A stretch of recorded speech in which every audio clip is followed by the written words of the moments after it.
Bismillah, alhamdulillah, wa salatu wa salam ala rasulillah. Chers étudiants, salam alaikum. Dans cette vidéo, on va parler des coordonnées polaires. Donc, on est toujours en train d'étudier un mouvement qui s'effectue dans le plan haraka mustawiya. Alors ici, j'ai représenté une courbe quelconque sur laquelle je suppose qu'il y a un mobile qui se déplace. D'habitude, c'est-à-dire qu'on a ou la plus tôt, qu'on a le premier système de coordonnées dans lequel on apprend à travailler, c'est le système des coordonnées cartésiennes. Ça veut dire que mon mobile M, je vais le repérer par, ou bien la position M du mobile à un instant T donné, je vais la repérer par son abscisse X, la face est là, X, et son ordonnée Y, tartiba Y. Les coordonnées polaires, c'est d'autres coordonnées. C'est la distance radiale, R, ainsi que l'angle, θ. D'où on met les coordonnées polaires. Donc, en fait, X, vous voyez rapidement que X, c'est quoi? C'est R cosinus θ. Y, c'est R sinus θ. Ce sont les équations de passage qui me permettent de passer des coordonnées polaires aux coordonnées cartésiennes. Donc, étudier le mouvement avec ce nouveau type de coordonnées se fera toujours dans le même ordre. Ça veut dire qu'on va définir la position ou bien le vecteur position. On va le dériver pour obtenir le vecteur vitesse. Et ensuite, on va dériver le vecteur vitesse pour obtenir le vecteur accélération. Alors, on va définir les vecteurs unitaires avec lesquels on va travailler, qui sont les coordonnées cartésiennes, qui sont la base I, J. Donc, je vais prendre le vecteur position OM, je vais le prolonger d'une unité, c'est-à-dire d'une longueur égale à 1, puisque je vais tracer un vecteur unitaire. Donc, pour moi, si ça c'est égal à 1, donc je suppose que la longueur c'est égal à 1. Le vecteur c'est UR, donc le vecteur unitaire dans la direction radiale. Je tourne de 90 degrés dans le sens anti-horaire, donc j'obtiens le vecteur unitaire Uθ, c'est-à-dire la nouvelle base là.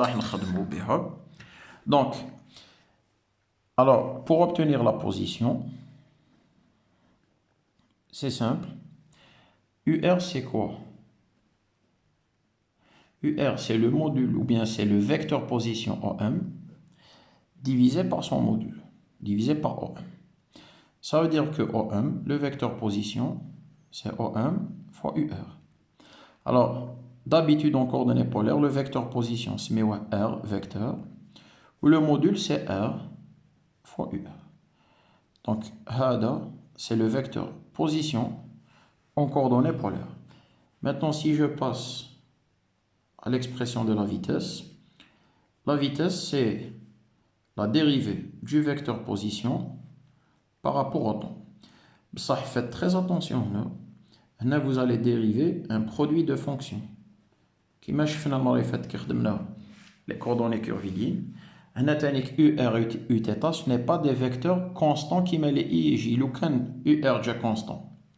Le signe dérivé, je dérive uniquement R. Le problème c'est que, par exemple, le mobile est là. On a une nouvelle position.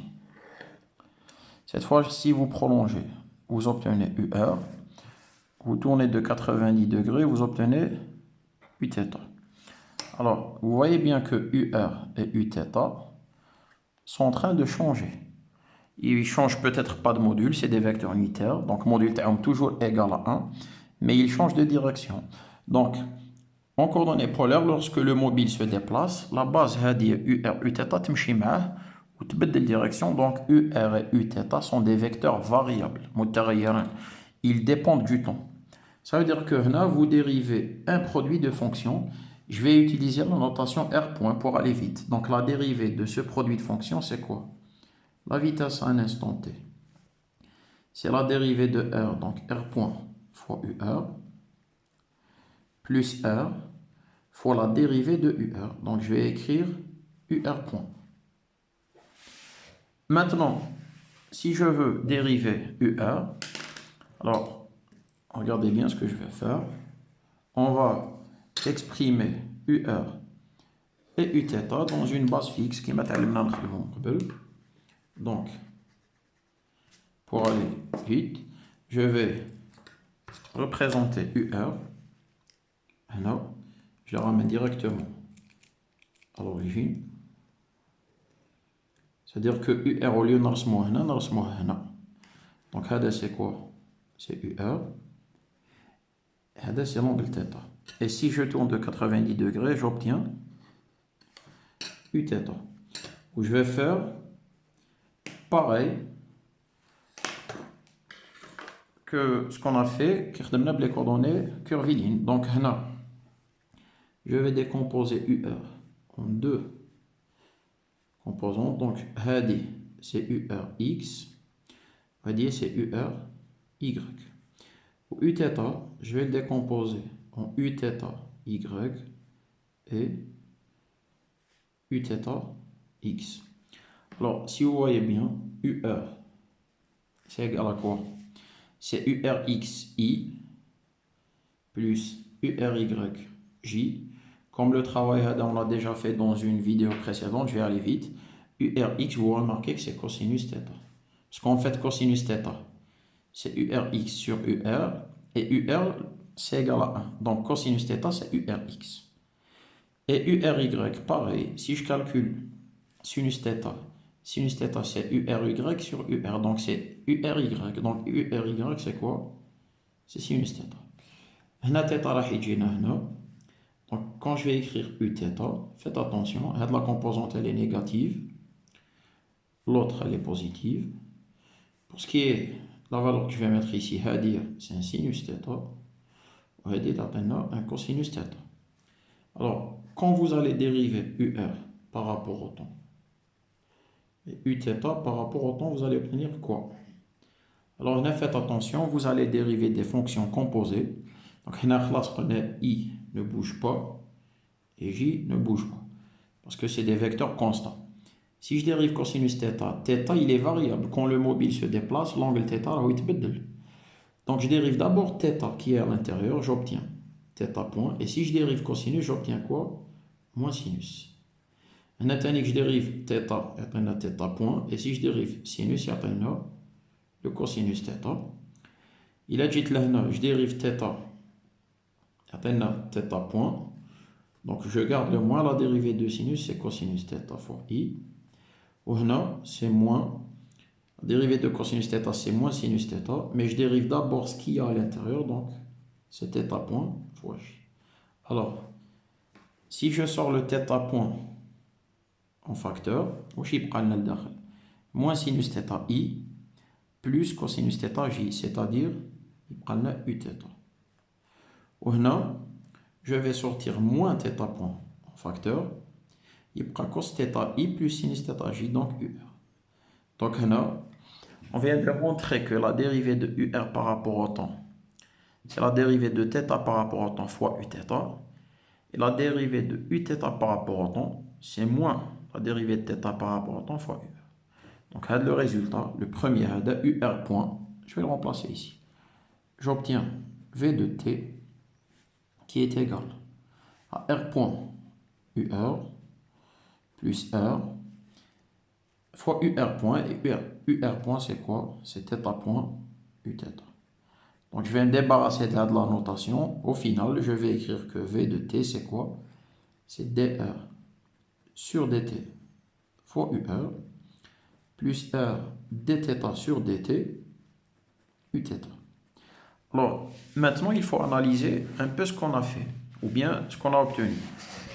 Ce qu'on vient d'obtenir ici, c'est la décomposition du vecteur vitesse sur la base UR, Uθ. Parce qu'on a écrit le vecteur vitesse comme mettant quelque chose fois UR plus quelque chose fois Uθ. Donc, un vecteur vitesse comme étant quelque chose fois I plus quelque chose fois J. هذاك le quelque chose سميوه Vx et l'autre c'est Vy. هنا هذا نسميوه VR de t وهذا نسميوه Vθ de t.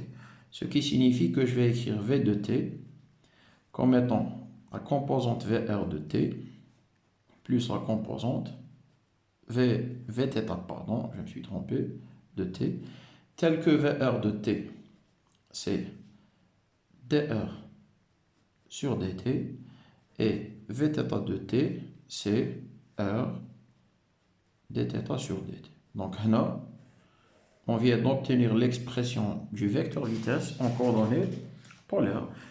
Ça veut dire quoi en fait? C'est quoi le VR Vθ? Ça veut dire que si j'ai par exemple un vecteur vitesse qui m'aide, vecteur vitesse, on sait qu'il est toujours tangent.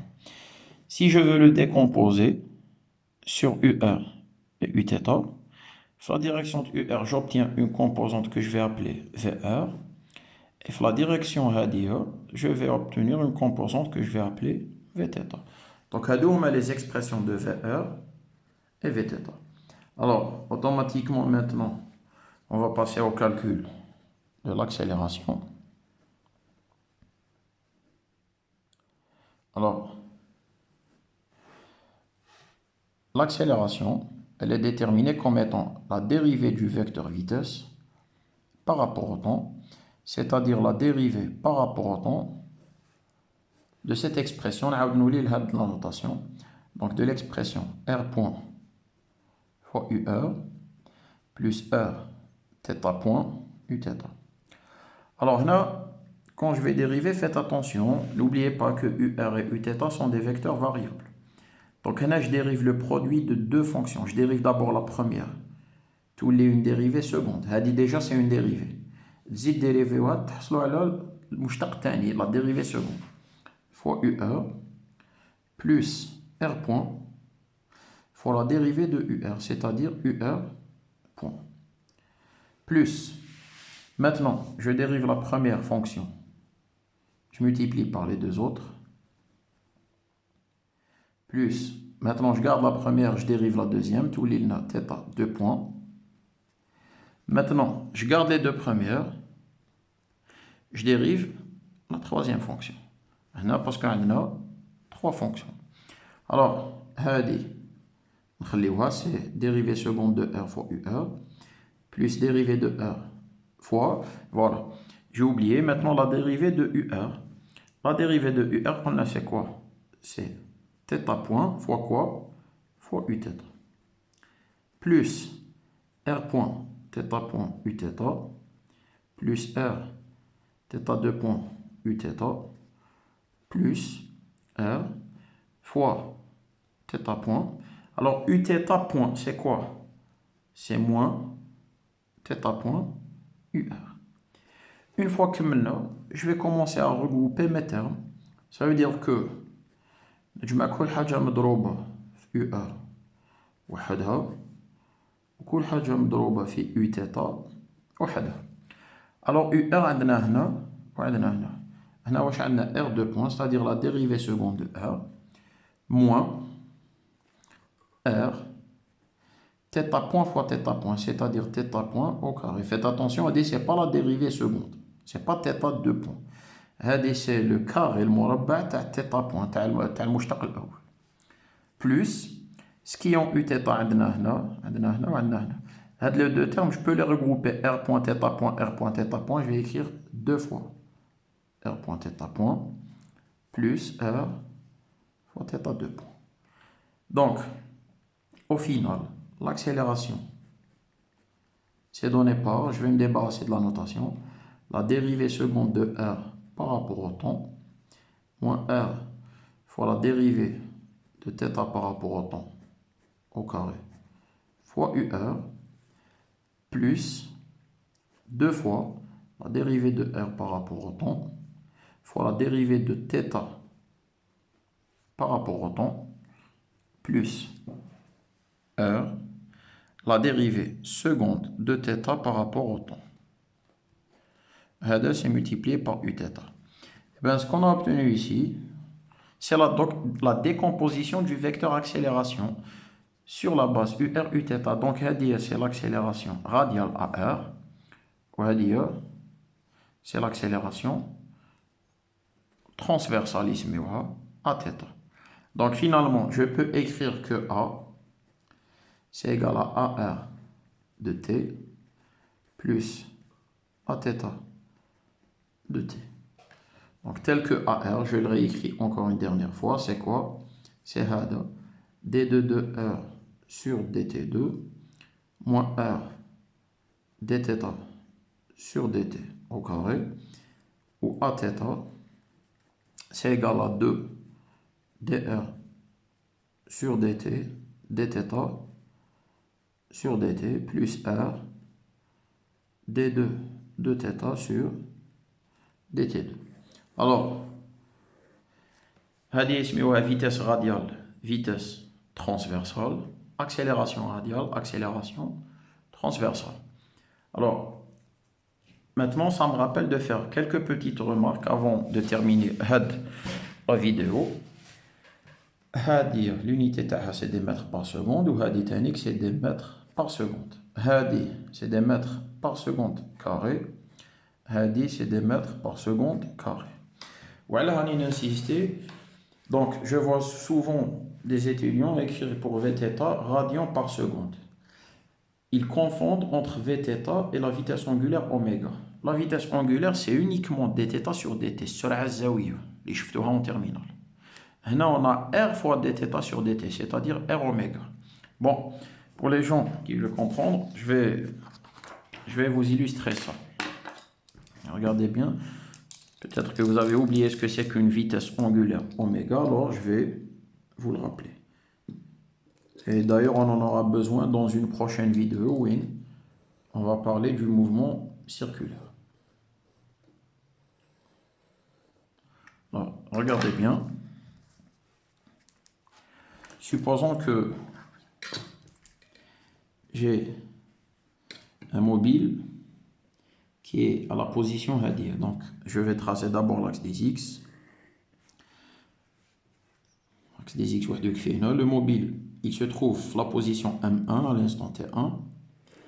Donc, sa coordonnée θ, je vais l'appeler θ1. Supposons qu'il se déplace et qu'à un instant, supposons que le mobile il effectue un mouvement circulaire. À un instant T2, je vais le retrouver. Donc, à 17 T1, à 17 T2, je vais le retrouver en une position M2. M2, ce sera repéré par θ2. Alors, si je veux la vitesse moyenne de ce mobile entre T1 et T2, si je travaille en coordonnées curvilignes, je fais c'est head l'arc. Head l'arc, c'est delta S. Donc, je suppose que ça, c'est le mouvement positif, le sens positif du mouvement. Je suppose que ça, c'est l'origine. Donc, S1 ou S2. Donc, c'est delta S sur delta T, c'est-à-dire S2 moins S1 sur delta T. Mais, S2, c'est quoi? C'est θ2 fois R. Donc, c'est R θ2. Moins S1, c'est quoi? C'est θ1 fois R. Alors, si je sors R en facteur, j'obtiens θ2 moins θ1 sur T2 moins T1. Ça veut dire R fois delta θ sur delta T. C'est la vitesse angulaire oméga. Et la vitesse angulaire, c'est une vitesse angulaire moyenne.